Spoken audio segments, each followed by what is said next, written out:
Hi, I'm Alissandra Tutino with OWTV.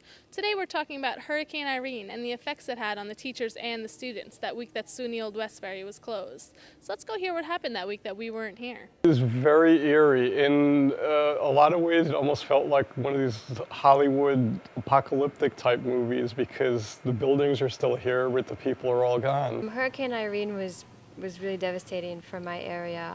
Our road was washed out. We had about 8 feet of water, about 50 feet away from our house. We went out early in the morning and the conditions were horrible. And the car just started spinning out of control. We had student affairs was on campus because there were some international students or people that came from a fairly long distance and had no choice. They had to ride out the hurricane, so it just wasn't practical for them to be able to go home. And food service was provided as well. While many residents of Long Island lost power for days, quite a few Old Westbury students suffered the same fate. I live in Hall 3, and I came in to check in the day after the hurricane.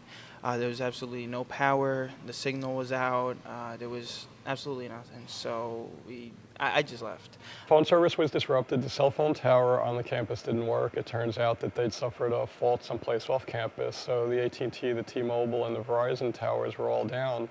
The week after was pretty rough because all the financial aid offices were closed, registrar was closed, so for a lot of people who had financial problems with classes and add and drop and book vouchers, it was hard for them to get everything done because the systems were down.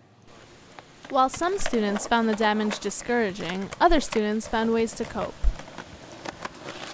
So except for the fact that there was no heating or air conditioning, our lights worked, our computers came on, things were pretty normal except that it was very, very quiet. And I don't think the phone rang even once in the days that we were here. So SUNY Old Westbury wasn't too affected by the hurricane, but it seems that a few people had a lot to say about it. We're just happy to hear that everyone's okay.